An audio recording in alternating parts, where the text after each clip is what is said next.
Welcome listeners to another episode of Pateo Radio. It is now April 16, 2014, and my name is Johan Calleman. I'm the host of this radio talk show. The special guest of tonight was born in Sweden, but he now lives in the United States of America, and his name is Johan Calleman. Carl, please welcome to the show. Thank you very much. Thank you. I enjoy being in this conversation with you. Yeah, I was looking forward to it so much because you were a real big inspiration for me when I saw the presentation from Ian Lungold about your work. I was so taken away by the logic and the rhythm and everything, and it makes so much sense to me. I was it was a big shock to my understanding of the world, and I'm really grateful for that. Ian was an amazing presenter as well. Yeah, he did it so great with a whiteboard or a flip over, I think. And he built it up so slowly but so powerful. Great. Yeah, I'm sorry that he's no longer among the living people on this planet, among the physical people. Yeah. I am too, but at least his website is still very active and successful, I think. So he left behind an interest in ultimately what was my work, but his style of presenting and so forth was his. Yeah, and then you refer to mayanmagics.com, I think. Yes, that's what I'm referring to. That's great. Yeah.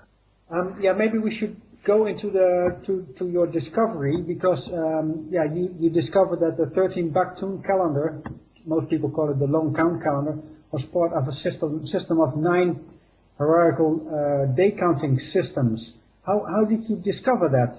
Can you share that with us? Well, the long count is sort of what archaeologists have been studying for about 100 years or 150 years, maybe. It was elucidated by a German librarian by the name of Förstemann in the late 1800s. And for a long time, that was the only thing that really was of interest to archaeologists. Mm-hmm. And then in 1987, Jose Argüelles published his book, The Mayan Factor. And he there outlines, in some more or less visionary style, which was typical of him, he outlines a rhythm of the long count. And most importantly, he points out that human civilization, as we know it, began at the beginning of the long count. And so reading his books, which I did in 1986-87, I got a sense that this is a calendar that tells us a lot about human history. So that was his discovery, the fact that he was able to see an overall matching of the long count with events in human history. Now, based on having that knowledge, I then went on to read the books of Mayanist Linda Schiele. You know, for some reason, I'm mentioning a couple of people here that are no longer with us. Ian, as you said, passed away in 2005. Jose Argüelles passed away in 2011. Mm-hmm. And Linda Schiele passed away in, if I recall correctly, in 1999. And they've all been quite significant in this place. But what Schiele added was that she listed all the different hierarchical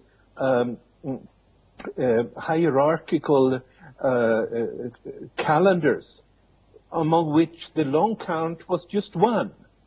And she suggested, not really sort of like a scientist, but she just threw out that, this may seem like one of them starts with a big bang. And it did. I mean, it really started exactly with a big bang. It's been a slight correction in the modern more recent estimate of the time of the Big Bang, but that doesn't change very much. And so then I saw, okay, there's one thing. The beginning of civilization starts one wave, the Big Bang starts another wave. And then it was just for me to take a look at these other waves. And of course I knew how important the number 9 was in Mayan cosmology, that their most important pyramids were always 9-level pyramids. And so that once I had those two pieces from Linda Scheele and from Jose Arguelles, it more became a matter of filling in the blanks. Then I knew this must be a much bigger schedule for all of the evolution of this universe. And then I went from there, and based on research in libraries, I was able to find this 9-storied pyramid and what it actually seemed to mean. Yeah, it's a great story, and I love it. It's also in my books. I build on that because it's very fundamental. But how much did it help you that you have a biology background? Because it's also about the primates and the evolution of the fish and so on. So it helped me in many different ways. I mean, first of all, having a PhD, it opens a lot of doors to that otherwise wouldn't be open. Mm-hmm. And but it was more that I feel that I had this scientific method of working and a certain, a rigor about things that I had been trained to come from when you address these kind of things. And so that has meant a tremendous amount. And, one thing, and maybe this is your experience too, but one thing that if you're an experimental scientist, like I was for 20 years, you will set up different kind of hypotheses. For instance, I was working very much with chemistry, and then you make a synthesis of a new substance, and you have a hypothesis, and you have the idea that this is the substance that will turn out in the end. Your intuition guides you also that this will be right. Yeah. But what was really important to me was that in that long experience as an experimental scientist, I found many times that my intuition was incorrect. and that I can't, in other words, I learned that I can't 100% trust my intuition, how, for instance, a scientific experiment will turn out. And that means, what that meant to me was, as a background, was that everything had to be tested with reality. And you can't just sort of fantasize or base yourself completely on your intuition and be completely certain about your intuition. You have to provide empirical evidence. You have to prove what your intuition is telling you. The intuition is probably mostly right, but you have to prove it. And that's really what was so important for me as a background, going into fields that I really had no long-term experience of working with. But I still had that sort of, you might say, humbleness in regards to the facts of life and the facts of science and empirical evidence and so forth and so forth. Yeah, to me, Carl, that's the big difference between you and many other so-called Mayan calendar scholars, because you're a real scientist, and a lot of people in the same field, they start to fantasize about things, and then they come up with very wild claims, and they get a lot of followers because people love their claims. Yes. But it's not based on anything. For instance, John Major Jenkins he came up with the galactic alignment, and everybody believed it, that 2012 was the magical year that it happened. But what is your point on that? What is your view? Well, I think he was a master of talking into existence. You know, in America they had this idea of talking into existence. You talk enough about it, and then people will think it's a reality. Mm-hmm. But the real story, of course, is that there is not a single Mayan inscription about a galactic alignment. There's not a single Mayan inscription about a 26,000-year precessional cycle. But these are exactly the kind of things that people happen to want to hear at that point in time. And so if somebody claims to have authority and speaks repeatedly about it, and then he will talk it into existence if the media are responsive and so forth. And it's fairly common, I think, in what you might say New Age circles, and it's sort of it deals with sort of both. There is the demand to be entertaining and interesting, and on the other hand, there is the demand to be rigorous and to be truthful. And, you know, everyone is a little bit on both of those, but there is a big range. Some people are much further into the truth, and some people are much further into the entertainment or what people want to hear kind of thing. Yeah, I think so too. But the big names, so to say, I think they're all on the end of entertainment. At least a lot of that. I know. Take, for instance, Jose Aguilera's. I think he did marvelous jobs in making the Mayan calendar known to a lot of people. But when I look at his interpretation of the dream spell or his 13 moon story, and also his mentioning of the fourth dimension, then to me that's all that's not real science. No. What is your view on that?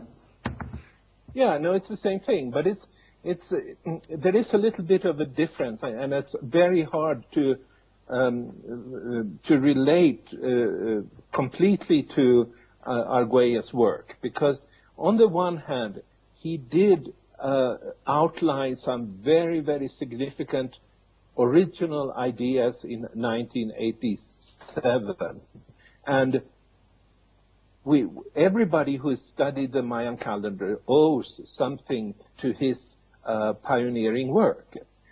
But because of that, it is so hard to people to understand that the dream spell is just a joke. It has nothing to do with the Mayan calendar. It's just his invention.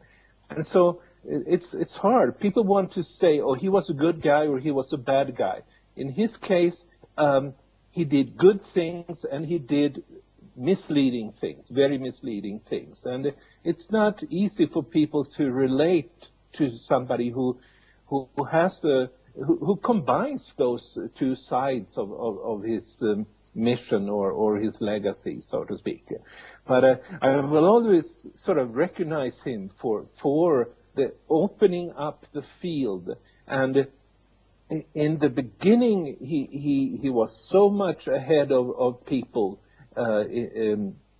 even to point out that there was the realities of the Mayan calendar.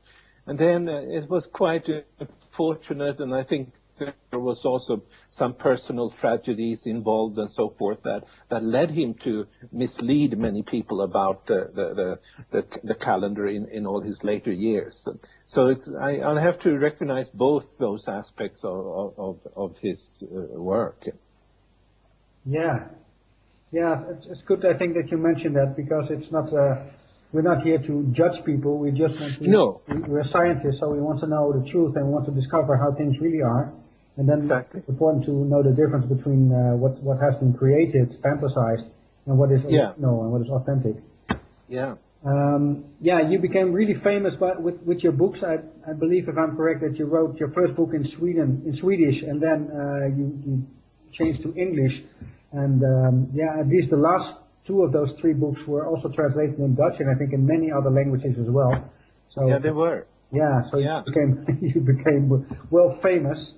To some extent, yeah. in a certain group, and I'm happy about that. Of course, it's very nice to know that there is a certain following and so forth. Yes.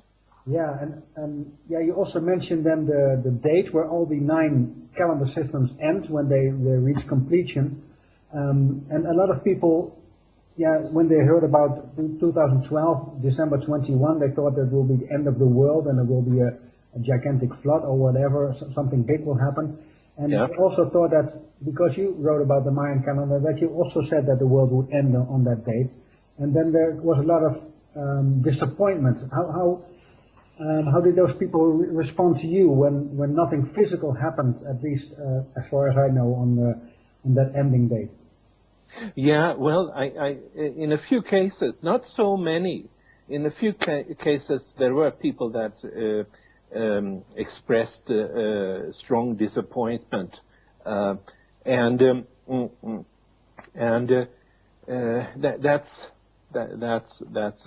a fact. And I must say, I had also expected something more tangible, something more, obvious externally to happen. Yes. I have also, I should say, I've had to rethink some of my ideas of the continuation of the Mayan calendar. But I also think that, everything that I talked about in the past, prior to the shift date of October 28, 2011, I still, in my own view, all of that is still valid.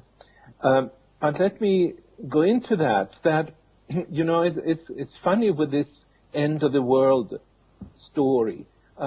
It actually ultimately comes from a very famous and respected Mayan researcher at Harvard, Michael Coe, who has written a couple of books, Breaking the Maya Code, the Maya, and so forth.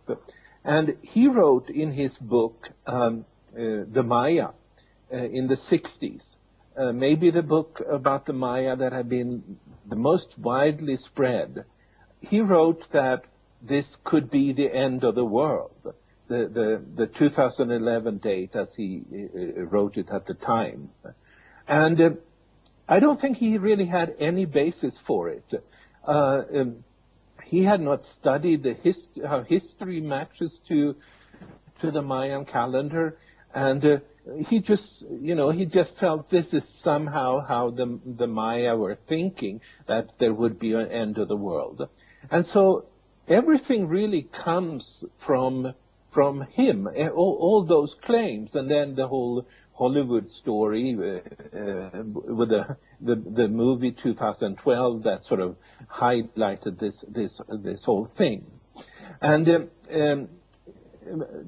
so I've had also, I should say, even though I never said anything like he did, and never believed that there was any truth to that, I've had to do some corrections in my view.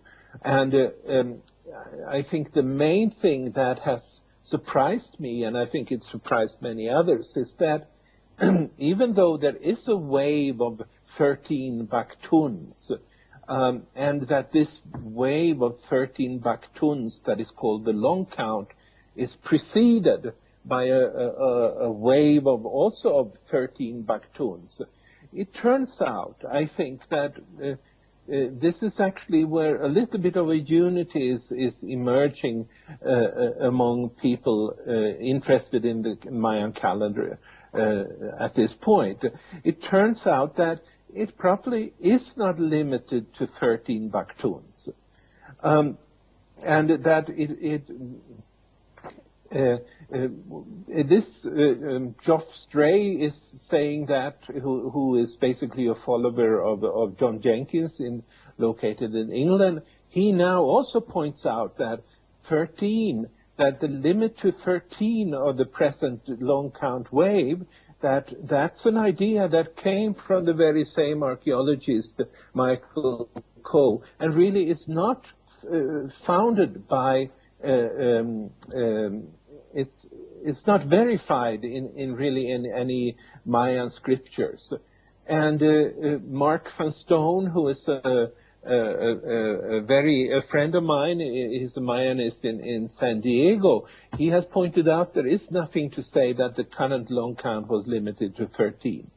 And so so I've had to rethink this, and I think others have been rethinking along the same line, and these are difficult things, and you might say that to some extent we've been misled by this misinterpretation by a very famous archaeologist. And having said that, it doesn't mean that the Mayan calendar does not describe the evolution of consciousness. I'm absolutely convinced that it does, and that's what I'm taking for granted in the current trilogy that I'm working on, the paradigm shift trilogy. But there has been, on my part, as well as almost everyone else, there have been misunderstanding about some very basic facts about how this consciousness evolves. Okay, yeah, we will talk in a minute about your new series of books, your trilogy. But let us talk about the Tzolk'in calendar. Yes. Because it's all about 13 tones and 20 seals. Yes. And also in the 9 hierarchical layers that you described is also about 13. And 20 is the acceleration of time. It goes 20 times faster every higher layer. So there we see the same numbers, 13 and 20 again. And to the Mayan, they are very important numbers. They're sacred numbers or holy numbers, or how you like to call them. So how can we then think that there would be a number 14 or a number 15 when we talk about the Baktuns? That's what shall I say?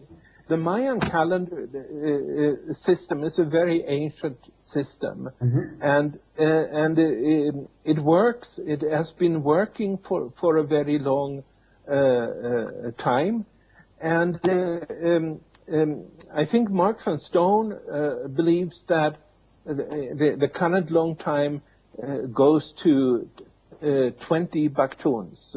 My feeling is that it goes on endlessly, that in a sense we have left certain constraints in how time cycles are organized. That's my feeling. And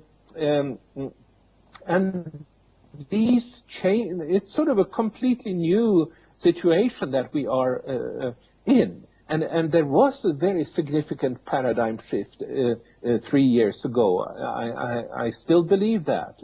But it wasn't like I or maybe anyone else had expected.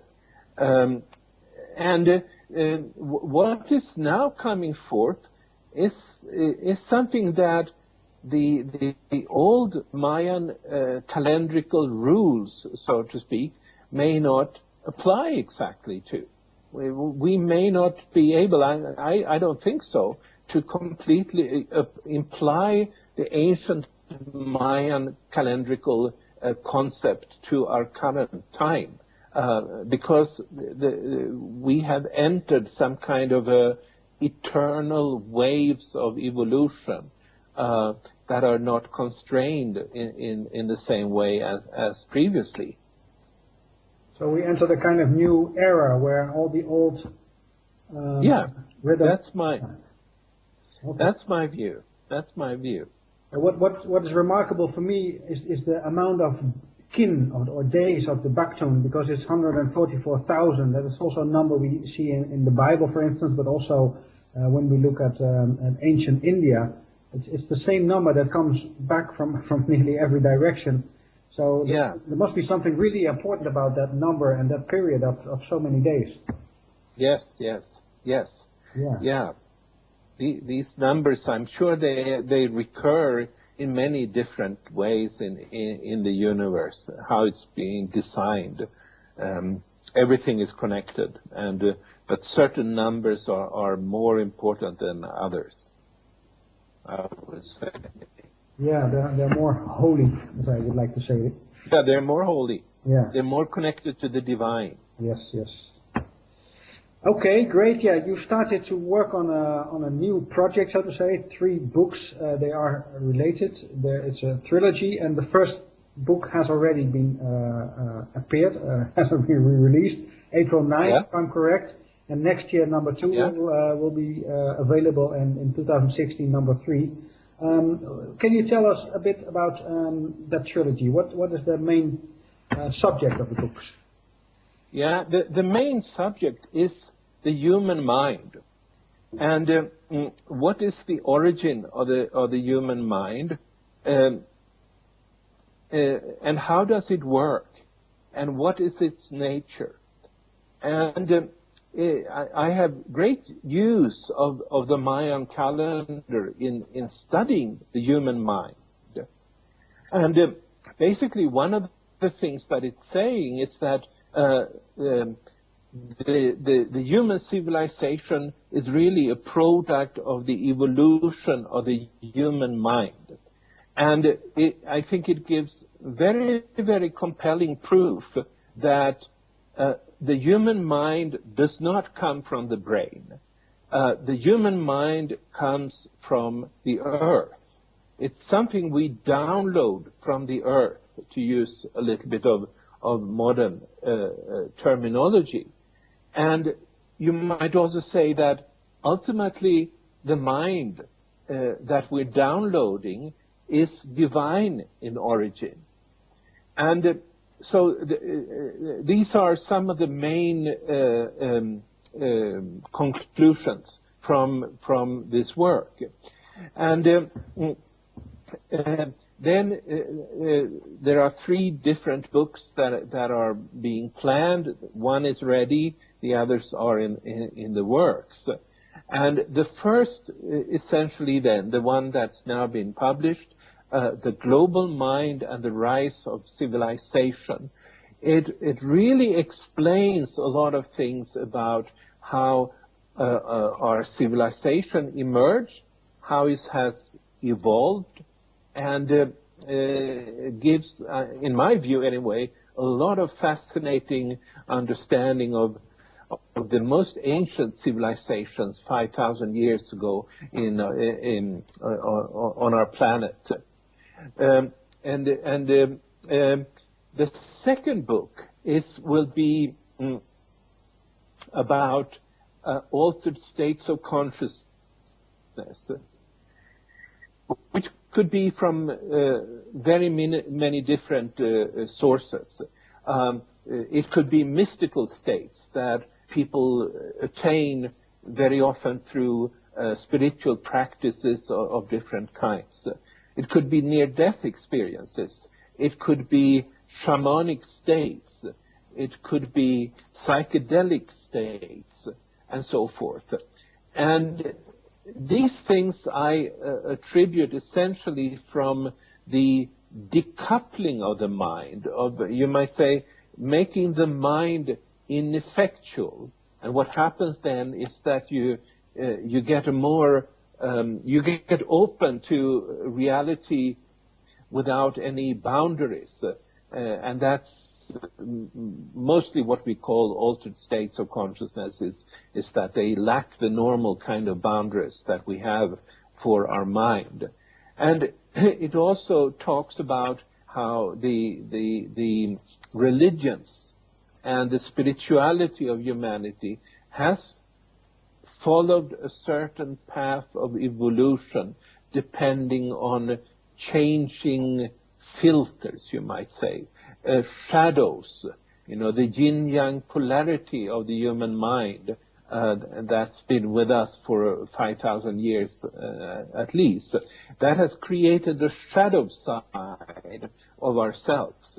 And so the overall purpose of this or the overall theme of the trilogy is to liberate ourselves from the shadows of the mind. And this is something that I believe only now is becoming possible. Only after the shift of October 28, 2011, only now is it possible for us to download a mind without shadows. And that will be the topic of the third part of the trilogy, which essentially will be about the future and the future of the Mayan calendar, which is a quite complex thing to describe, but most importantly to deal with what I think is the biggest task of us human beings at the current time, to find the ways of liberating ourselves from the shadows of the mind.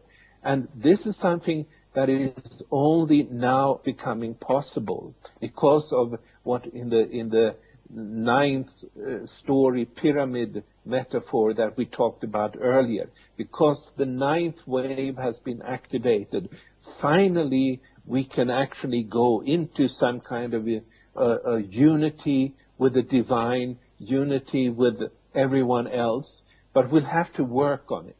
And I think that's, where we have to do a readjustment, all of us, I think, in how we look upon the Mayan calendar or any kind of prophecy, so to speak, that the time is gone when we should sort of wait for something to happen in the world outside because some prophecy, or we think some prophecies is telling us to do that. The time has come, I think, for us to work with ourselves in order to attain this kind of a state of unity. But since you and I, we were not born yesterday. We have been around for quite a long time, and we have been shaped very much not only by the shadows of our own minds, but also by the shadows of others that have been ruling the world up until 2011. And that means that we carry a lot of that baggage. We carry many shadows of our mind. And unfortunately, we often continue to project these shadows. But I'm also, the whole reason that I'm writing this trilogy is that I'm convinced that things have shifted in a very, very fundamental, even though it's a subtle way, in a very fundamental way, because only now is it possible for humanity on a large scale to actually work intentionally and successfully to liberate ourselves from these shadows of our mind that has caused so much what should I say, disruptions and tragedy in human history, and also more in our individual modern lives that we're living. So that's and so the material here is just turned out to be big enough for me that it needed to be written in 3 different volumes that are covering quite different subjects. But it's ultimately it still comes back to the knowledge that I gained through the study of the Mayan calendar, but trying to guide ourselves into the new future, and which is not to expect that something will happen. It's about taking the new opportunity or the new frame of consciousness that is available to us and work towards that.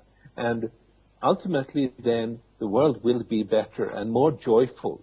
We will be much happier here if we are able to to deliver on the possibilities that currently exist in the world. Exactly. A happy ending will come, but we're not sure how fast it will be here. No, because it depends on us much more than you would think. We're the ones we are waiting for, or some are waiting for. Yeah. Like the Hopi said. Yes. Yeah. Let's return to the pyramids in Chichen Itza, with the temple of Kukulkan at the top, because I think what you're saying is that it took us 9 levels to reach the top, but we're now at the top, and now we are at the top. Yeah. We can create a different world. We can create a different reality if we are realizing who we really are. Something exactly. Like that. Yeah. Let me see if I got you right, Carl. When we compare the human mind with a computer, is it then that you're saying that our mind is like a web browser, and the information that comes into us is coming from the earth is like the internet? Is that a metaphor that can help to clarify how you see human mind? Let me think a second here. I would say that the brains are like the hardware of a computer, but a hardware of a computer cannot do any work, so to speak, without a program, without the software. And I would say the software, that's the mind, and the software, that's something we download from the earth. You might also say, I would also say the following metaphor, that the global mind that I talk about, which is the mind of the earth, that is like the internet. And then for instance, I haven't seen all the web pages on the internet. Nobody has, of course. Instead, I have a few limited web pages that I sometimes visit, and then I go out and visit a few other new web pages occasionally. So by doing so, you might say, I'm creating my individual mind. In other words, even though the earth, the global mind provides the internet for humanity, each one of us creates an individual human mind, but because we tend to visit only certain aspects of this global mind, in the same sense as we might on the internet just visit certain web pages of the internet. We're not downloading the entire global mind. As individuals, we cannot do that. We have to choose which aspects of the global mind that we're downloading. And nonetheless, our minds are given to us by the earth. Does that make sense? Yeah, that makes a lot of sense. But what comes to my mind then, I'm not sure where that is coming from, is that also a lot of groups are trying to control the mind of humanity, try to influence the way we think, the way we perceive the reality. How do you look at the global mind control programs, if I can call them like that? Yeah, well, the way I look upon it is that for 5,000 years, there has been a polarity of the human mind, where there's been a dark filter, and there's been the light opening, so to speak, in the human mind. And this polarity has created a society where there are some that are powerful and others that are much less powerful. It has created a society that is very stratified and divided. And of course, some of this is also hidden. We don't necessarily see who is sort of the powerful ones, even though it's easier to see who are not the powerful ones. And so, because of this is what I'm talking about as part of the shadows of the mind, that we need to liberate ourselves, because this polarity or this stratification of human society, it ultimately comes down to these shadows of the mind, and that I'm sure. I mean, it's quite obvious that the large media they have their certain interests, and generally they follow the interest of those that are very wealthy and powerful, much more so than the regular person who is struggling to get by. Yeah, exactly. And maybe we can say those power structures are in the shadows of the collective mind, and because they are there and we don't want to see them, they can have so much influence. But if we were able to put them in the light, then we would see who they truly are, and then we would no longer be allowing them to dominate so many things. Yeah. Yes. Yeah. Great. Yeah. You start the book, volume 1, I mean, the global mind and the rise of civilization, by stating that many things happen nearly at the same time. The building of the Great Pyramid you mentioned, Stonehenge. Yeah. And so, and that's all about the start of the first Baktun.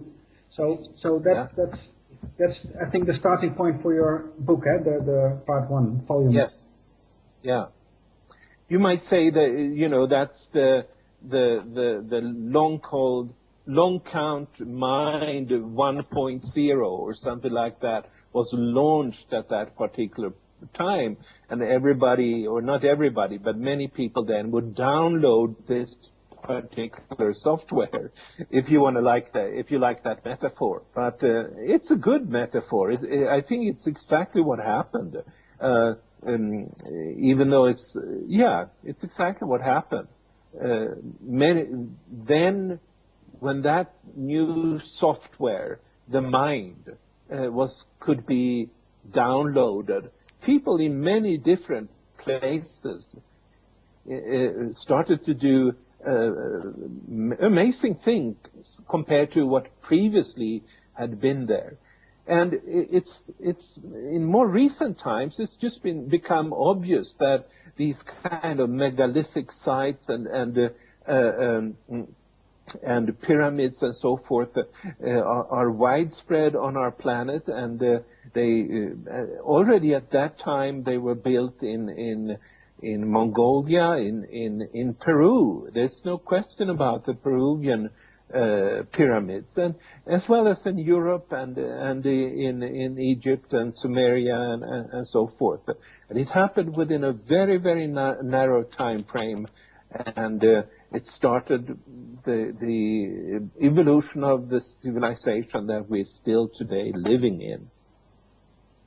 Yeah, there are too many important things, so it's time that we put them all together and connect the dots, so to say.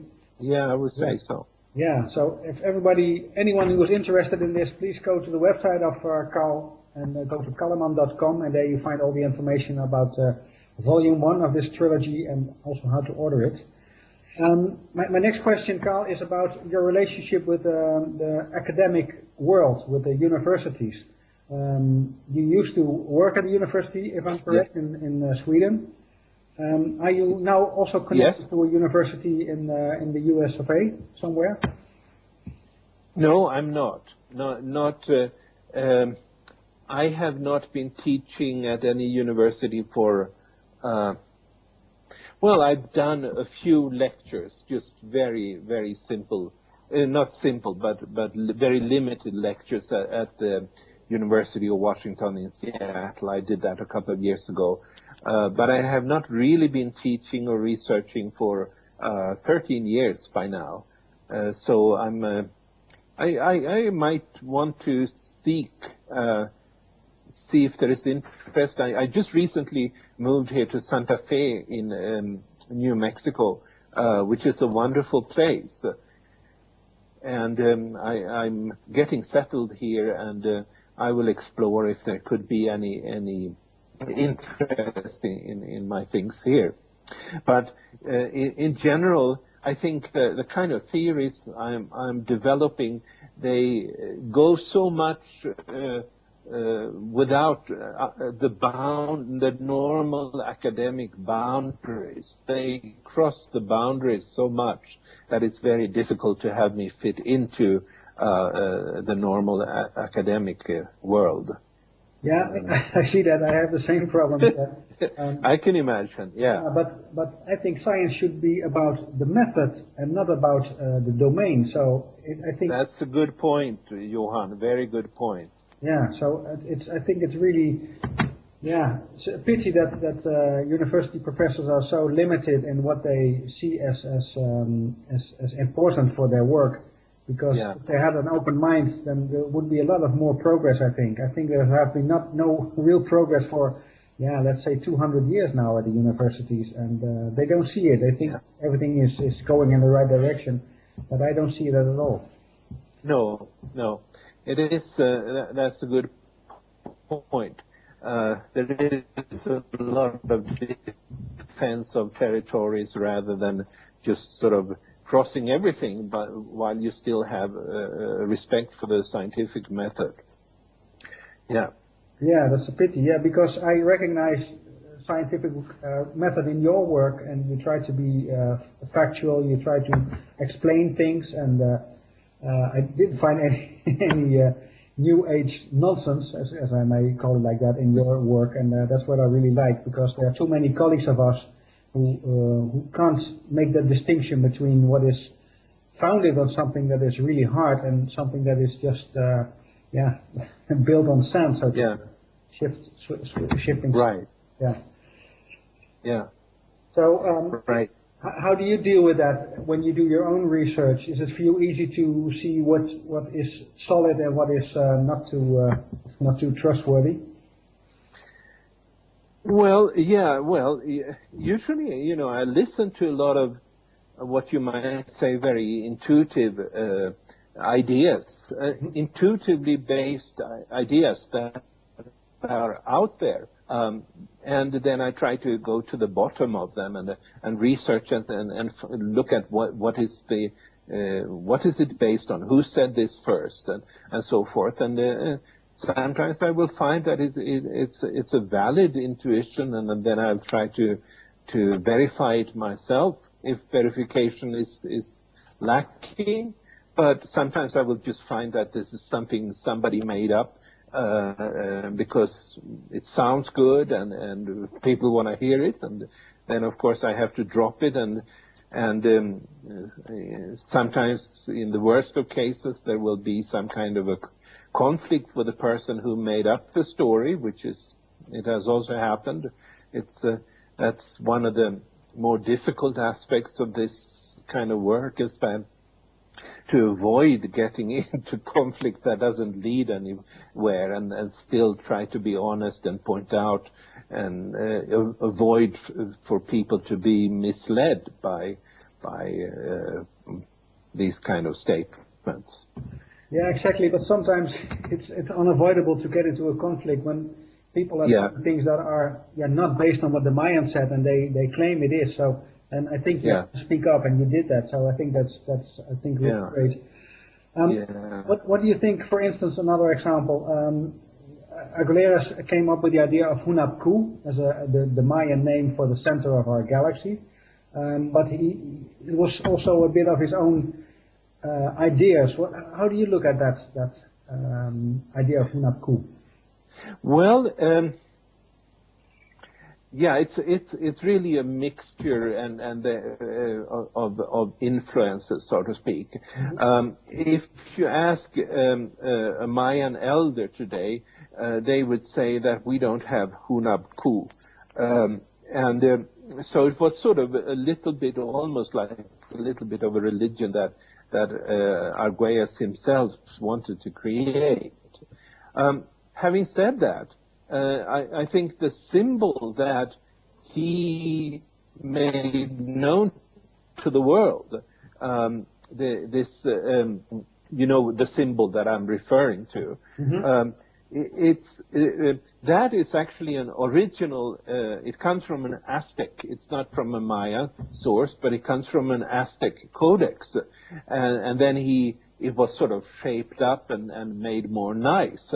But it's really, I would say, a very valid symbol for the kind of polarity that dominates our mind, which is, it's really a yin-yang, an 8-partitioned yin-yang symbol. And in that sense, it has parallels, for instance, in the Chinese Bagua symbol, which is the yin-yang symbols with 8 partitioning around it, and so forth. And so there is an ancient truth in this symbol, I think, that it does reflect how what would I say, the kind of archetype that has shaped humanity for 5,000 years, and actually shaped the kind of shadows of the mind as well. Both the good and the bad sides of the human mind. And so I do want to honor him for making that symbol known to the world and spreading it, because the symbol is valid and ancient and so forth. But I also think he made a little bit religion of it, and that's not how the Mayan elders see it. And the Mayan elders, I think, are actually saying that Hunabku is the word that they're not really using. So that's my view on these things. Yeah, what I've heard, Carl, is that he discovered the motif on a carpet, and he liked it a lot, and then it was a square-like, like a rectangular shape, and he turned it into a circle. And it looks like the symbol for Tao. A little bit, as you explained, but it was a little bit of creation by himself. Yeah, that's how he operated, so to speak. He took it and then he transformed it, and then we already talked about it. Yeah, great. So that's also the tricky part. There are a lot of people who are misinformed about the Mayan calendars and everything that is related to that. And they easily believe what they read on internet or what they hear from other people. And I think that also makes your work not too easy, because there's so many people who think they know it, but they were not really informed in a correct way. So how is that for you? How do you deal with that? Do you try to explain to them that it's different, or you just allow them to have their own view, and then one day they might discover the other one? Well, when it comes, for instance, to the dream spell, which is just an obvious invention without any foundation in anything Mayan, then I have written articles explaining the origin, how it was created, and that it's not the true Mayan calendar. And not everyone wants to hear that. It has been difficult, You would think that people would say, "Oh, great, you're informing us about that we have been misinformed." But it turns out that many people just want to keep their old views. That's almost part of human nature to some extent. We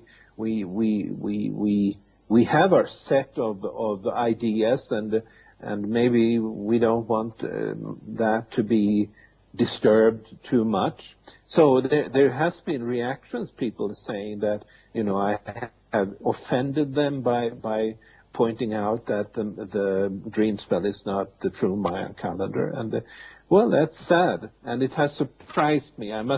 Because from my perspective, if I have some wrong idea, I'm just happy if somebody points it out to me so that I can go on to the next level, so to speak. But that's not always the case. No, I see the same here in the Netherlands, Carl.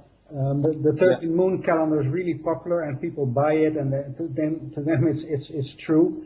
And they also celebrate July 25 as the day out of time, thinking that it was created by the Mayan. But I don't think they know what you talk about when you try to explain to them what it is. No. So, these days I will tell them if I'm asked or even, but I will not pursue the case, so to speak. I will not try to force. It's not really rewarding to No, it's not. No, but if they ask you a direct question, you will not hesitate to. Absolutely not. No. And that's the same way I deal with it. But it's you don't become really popular by no. claims. No. Yeah. Sometimes it's better to, if you want to be popular, to say something that everybody likes, but it doesn't have to be based on reality. Right. Yes. Yeah. Okay. Yeah. Great. So you're now working already on volume 2, or is it nearly finished? How far are you in writing the trilogy? Well, the material I think is largely written, but it's not organized well. So it would be a lot of work to organize it in a good way, and that is not ready. That's something I plan to do this coming fall, essentially, and now I'll have to focus. I want to focus on the release of the first volume of the trilogy, and. A hard thing, maybe you have this experience too. It's when you write these kind of books, is to know, when is the book ready? And in this case, with the first volume, I thought it was ready about a year before it was actually ready, because it turned out that I just had to rewrite and improve and so forth. And I cannot quite tell in this case when the volume 2, when I will feel that it's ready or so forth. I can only tell that at this point the material is not well enough organized in order to have it published. It has to wait. Okay, but you're hoping that in 2015 it will be Yeah. Oh, I feel fairly certain about that. Yeah, great. And are you still giving lectures to promote your work, or are you more? Sure. Yeah. Sure. Yeah. Great.